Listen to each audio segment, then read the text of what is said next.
আত্মাহীনার পেট পদ্মার পাত্তাহীনামো পরের স্বামী খেতে এতই পাওসু জগতে জানিয়া কয় কি তোমারই দেবী কয় সর্বলেতে তোমারই প্রজা না পাইয়া শ্বশুরের পূজা প্রতি ঘাটে পাও সাজা তবু তোমার লজ্জা হয় না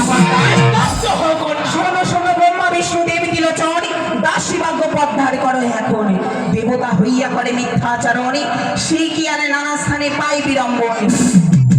রাতে মনিবার হরিল তোমারে প্রাণ ভয়ে চলে গেলে আপনার ঘরে তুমি তারে উদ্দেশিলে সেই রাজ্যে গিয়া বাজারে কুটিলে বাদ বেশ সারু স্তব্ধ হও না টনি, তোমার দুঃসাহস দেখে আমি যেন অবাক হয়ে যাই। আমি বলি শোনো দেবগণ আমারই বচন, আমি বলি শোনো দেবগণ আমারই বচন, সবার আগে করি মোর নিবেদন। ব্রহ্মা বিষ্ণু বসে আছেন শুক্র বৃহস্পতি,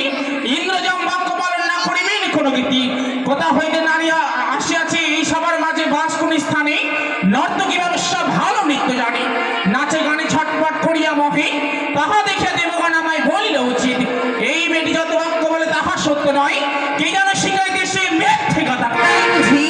কি বলিব মাতা তোমার গুণের কথা দিয়ে বলো কে পাবে ব্যথা সত্যি কথা যদি বলি তোমার মুখখানি পড়িবে চলে গেল থাক থাক নর্তকী থাকো হে এখন, পিপিলি কানে ডানা বাজে মরিবার কারণ, সত্য করিয়া বলিয়া না বলিলে তুমি বড় সতী, এখন বলো কে জিয়াইবে তোমার প্রাণপতি। আমি বলি সত্যি তাই আমারই বচন, আমি তো না জানি পিতা ইহার বিবরণ, কাহার নারী কাহার যে বাস কোন রাজ্যে, হেন অনুচিত আসিয়াছে সবার মাঝে, কাহার ঘরে হেরনি মেটে তুমি কাহার ভরসে, মামুই আসি মান্য ভালো করে ইয়সি বসে তাই বুঝি আমি মিথ্যে কথা বলছি নয় তো কি